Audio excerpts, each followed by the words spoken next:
Hi friends, welcome to Surya's Kitchen. இன்னைக்கு நம்ம வீடியோவில் நல்ல ஃப்ளஃபியாக நல்ல சாஃப்டாக பஞ்சு மாதிரி சூப்பரான இட்லி எப்படி பண்ணுறதாங்க பார்க்க போகிறோம். உங்களுக்கு என்னதான் மாவு அரைச்சாலும் இட்லி சாஃப்டாக வரலைன்னு ஃபீல் பண்ணுறீங்களா? கண்டிப்பாக நான் சொல்கிறேன் இந்த சின்ன சின்ன டிப்ஸ் ஃபாலோ பண்ணி மாவு அரைச்சி பாருங்கள். உங்களுக்குமே இட்லி நல்ல சாஃப்டாக வரும். கண்டிப்பாக ட்ரை பண்ணி பாருங்கள். இப்போ இது செய்கிறதுக்கு ஃபஸ்ட்டு ஒரு பாத்திரத்தில் நான் இந்த மாதிரி பெரிய டம்ளரில் 1 டம்ளர் அளவுக்கு அரிசி எடுத்திருக்கேங்க. இதை நான் இந்த கப்பில் உங்களுக்கு அளந்து காமிச்சிருக்கேன். உங்களுக்கு தெரியணுங்கிறதுக்காக அளந்துருக்கேங்க. ஏன்னா எல்லார் வீட்லேயும் இந்த கப் இருக்காது. ஸோ டம்ளர் எல்லார் வீட்லேயும் இருக்கும். அதனால் நல்ல பெரிய டம்ளரில் நீங்கள் அளந்து எடுத்துக்கோங்க. நான் இந்த கப்பால் 4 கப் அளவுக்கு இட்லி அரிசி சேர்த்துக்கிறேங்க. நீங்கள் இட்லிக்கு இல்லை வேறு அரிசி நீங்கள் யூஸ் பண்ணுவீங்க அப்படின்னா அந்த அரிசி கூட நீங்கள் எடுத்துக்கலாம். இட்லி அரிசி யூஸ் பண்ணுறீங்க அப்படின்னா அது செலக்ட் பண்ணும்போது நீங்கள் இட்லி அரிசி நல்லா பெருசாக இருக்க மாதிரி நல்ல குண்டாக இருக்க மாதிரி பார்த்து வாங்கிக்கோங்க. அப்போ தான் நம்மளுக்கு இட்லி அரிசியும் நல்ல மாவாகும், இட்லியும் நல்ல சாஃப்டாக வரும். அடுத்ததாக ஒரு பாத்திரத்தில் ரேஷன் அரிசி நீங்கள் எப்போவுமே ஒன்றா ஊற வைக்கக்கூடாது, தனியாக தாங்க ஊற வைக்கணும். இந்த டிப்ஸ் நீங்கள் ஃபாலோ பண்ணி அரைச்சி பாருங்கள். எப்போவுமே ரேஷன் அரிசியை நல்ல அரிசி கூட சேர்த்து ஊற வைக்க வேணாம், தனியாக ஊற வச்சுக்கோங்க. இப்போ இந்த ரேஷன் அரிசி நான் 2.5 கப் அளவுக்கு சேர்த்துருக்கேன். மொத்தமாக அரிசி 6.5 கப் அளவுக்குங்க. இப்போ இந்த ரேஷன் அரிசி கூட கொஞ்சமாக உப்பு சேர்த்து நம்ம இதை நல்லா கழுவி எடுத்துக்கலாம். உப்பு சேர்த்து ஒரு தடவை நல்லா கலந்து விட்டுட்டு அதுக்கப்புறமா தண்ணி சேர்த்து நல்லா தேய்ச்சி கழுவிக்கோங்க. அப்போ தான் ரேஷன் அரிசியில் பிசுபிசுப்பு தன்மை இருக்காது, இட்லியிலையுமே உங்களுக்கு பிசுபிசுன்னு இல்லாமல் நல்லா சாஃப்டாக வரும். இந்த மாதிரி நல்லா கை வச்சு நல்லா தேய்ச்சி கழுவிக்கோங்க. ஒருவேளை நீங்கள் பச்சரிசி யூஸ் பண்ணுவீங்க இட்லிக்கு அப்படின்னா நீங்கள் ரேஷன் அரிசி 1.5 கப் அளவும் பச்சரிசி 1 கப் அளவுக்கும் கூட நீங்கள் சேர்த்துக்கலாம். மொத்தமாக அரிசி 6.5 கப் அளவுக்குங்க. இப்போது அரிசியை நல்லா தேய்ச்சி கழுவியாச்சு. தண்ணி நல்லா வடிச்சிட்டு 2-3 தடவை மறுபடியும் நல்லா கழுவி நான் எடுத்துகிட்டு வந்திருக்கேங்க. அரிசி பார்த்திங்கன்னா நல்லா பளிச்சுன்னு வெள்ளையாக இருக்கணும். இப்போ இது கூட மறுபடியும் தண்ணி சேர்த்து இதை ஒரு 1 மணி நேரம் நம்ம ஊற வச்சுக்கலாம். இது 1 மணி நேரம் ஊறட்டுங்க. ஊறினதுக்கு அப்புறமா நம்ம இட்லி அரிசியை ஊற வச்சுக்கலாம். இட்லி அரிசியில் இப்போவே நம்ம தண்ணி ஊற்ற வேணாம். ரேஷன் அரிசி 1 மணி நேரம் ஊறினதுக்கு அப்புறமா இதை ஊற வச்சுக்கலாம். இப்போது எனக்கு ரேஷன் அரிசி சரியாக 1 மணி நேரம் ஊறிடுச்சுங்க. நம்ம இட்லி அரிசி ஊற வச்சுக்கலாம். இட்லி அரிசியில் தண்ணி ஊற்றி ஒரு 2-3 தடவை நல்லா கழுவிக்கோங்க. அதுக்கப்புறமா மறுபடியும் ஒரு தண்ணி ஊற்றி ஊற வச்சுக்கோங்க. இப்போது இது கூட 1 டேபிள் ஸ்பூன் அளவுக்கு வெந்தயம் சேர்த்துக்கலாம். நான் எப்போவும் அரிசி கூட தாங்க வெந்தயம் சேர்த்து ஊற வைப்பேன். இப்போ இதை மூடி போட்டு ஒரு 2 மணி நேரம் நம்ம ஊற வச்சுக்கலாம். ரேஷன் அரிசி 1 மணி நேரம், இட்லி அரிசி 2 மணி நேரம், மொத்தமாக உங்களுக்கு 3 மணி நேரம் ஊறணுங்க. அடுத்ததாக ஒரு பவுலில் 1 கப் அளவுக்கு உளுந்து சேர்த்துக்கோங்க. உளுந்து தலை தட்டி சேர்த்துக்கோங்க. உளுந்து நீங்கள் செலக்ட் பண்ணும்போது நல்ல இந்த மாதிரி பெருசாக இருக்க உளுந்தாக பார்த்து செலக்ட் பண்ணிக்கோங்க. அப்போ தான் மாவு நல்லா ஆகும். சப்போஸ் உங்கள்கிட்ட மாவாகாத உளுந்து வச்சுருக்கீங்க அப்படின்னா அது சேர்க்கும்போது நீங்கள் 1.25 கப் அளவுக்கு உளுந்து சேர்த்துக்கணும். அப்போ தான் சரியாக வரும்.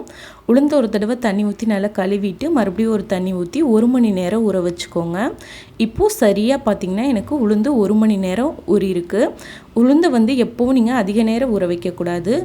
அரிசியும் பார்த்திங்கன்னா இப்போ நம்மளுக்கு நல்லா ஊறிடுச்சு. மொத்தமாக அரிசி 3 மணி நேரம், உளுந்து 1 மணி நேரம், இதுதான் சரியான அளவுங்க. இப்போ அடுத்ததாக நம்ம கிரைண்டரில் ஃபஸ்ட்டு உளுந்து சேர்த்துக்கலாம். கிரைண்டரை நல்லா சுத்தம் பண்ணிவிட்டு ஃபஸ்ட்டு உளுந்து சேர்த்துக்கோங்க.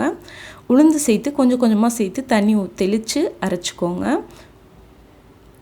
எப்போவும் நீங்கள் கிரைண்டரில் மாவு அரைக்கும் போது ஃபஸ்ட்டு உளுந்து சேர்த்து அரைச்சி பாருங்கள். ஃபஸ்ட்டு அரிசி சேர்த்து அரைச்சிட்டு அதுக்கப்புறமா உளுந்து சேர்த்திங்க அப்படின்னா உங்களுக்கு மாவு உளுந்து மாவு நல்லா உபரி ஆகாது. அதனால் ஃபஸ்ட்டு உளுந்து சேர்த்து அரைச்சிட்டு நம்ம அதுக்கப்புறமா அரிசி சேர்த்து அரைச்சிக்கலாம். உளுந்து அரைக்கும்போது தண்ணி தெளித்து தாங்க அரைக்கணும். ஒரே தடவையில் தண்ணி ஊற்றி அரைச்சிடக்கூடாது. தண்ணி கொஞ்சம் கொஞ்சமாக கையில் தெளித்து அரைங்க. அப்போ தான் உங்களுக்கு மாவு நல்ல ஃப்ளஃபியாக நல்ல சாஃப்டாக வரும். இட்லியும் நம்மளுக்கு நல்ல சாஃப்டாக வரும். என்னுடைய கிரைண்டரில் பார்த்திங்க அப்படின்னா உளுந்து மாவு அரைக்கிறதுக்கு ஒரு 10 நிமிஷம் கரெக்டாக 10 நிமிஷம் ஆச்சு. உங்கள் கிரைண்டருக்கு தகுந்த மாதிரி நீங்கள் பார்த்து அரைச்சிக்கோங்க. இப்போ பாருங்கள், உளுந்து மாவு இந்த பதத்தில் இருக்கணும், உங்களுக்கு வெண்ணெய் மாதிரி இருக்கணும் எடுத்து பார்க்கும்போது. இப்போ உளுந்து மாவு நல்லா அரைப்பட்டுருச்சு. நான் வேறு பாத்திரத்தில் மாற்றி எடுத்துக்கிட்டேங்க.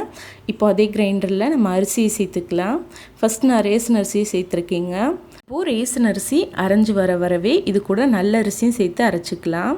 நான் என்னுடைய கிரைண்டரில் நான் ஊற வச்சுருந்த அரிசியோட அளவுக்கு ஒரே தடவையிலே போட்டு எடுத்துருவேன். நீங்கள் உங்கள் கிரைண்டருக்கு தகுந்த மாதிரி 1 தடவையாவோ இல்லை 2 தடவையாவோ சேர்த்து அரைச்சி எடுத்துக்கோங்க.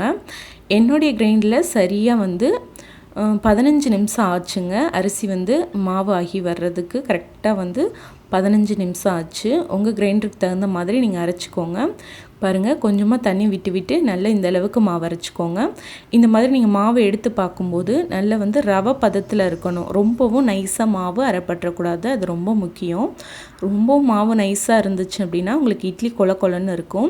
ரவை பதத்துலேயே நீங்கள் மாவை வந்து எடுத்துருங்க. எடுத்து அதே பாத்திரத்துலேயே நான் சேர்த்துட்டேங்க. இப்போ அது கூட தேவையான அளவுக்கு உப்பு சேர்த்துக்கிறேன். உப்பு சேர்த்து மாவை வந்து நல்லா கை வச்சு நல்லா அடிப்பக்கம் வரைக்கும் நல்லா கை வச்சு நல்லா கலந்து எடுத்துக்கோங்க. உப்பு வந்து நான் ஃபஸ்ட்டே சேர்த்துருவேன். ஒருவேளை உப்பு வந்து உங்களுக்கு சேர்க்க விருப்பம் இல்லை அப்படின்னா நீங்கள் வந்து மாவு எப்போ எடுத்து இட்லி ஊற்றுறீங்களோ அப்போ கூட நீங்கள் சேர்த்துக்கலாம். இப்போ இதை மூடி போட்டு 8 மணி நேரம் நம்ம வந்து புளிக்க வச்சிடலாம். நான் ஈவினிங் அரைச்சேன், காலையில் பார்க்கலாம். இப்போ பாருங்கள், மாவு நல்லா பொங்கி வந்திருக்கு. பாத்திரம் ஃபுல்லாக வந்து பொங்கி வந்திருக்கு பாருங்கள். இந்தளவுக்கு மாவு நல்லா உங்களுக்கு புளிச்சு வரும்போது இட்லி நல்லா சாஃப்டாக கிடைக்கும்.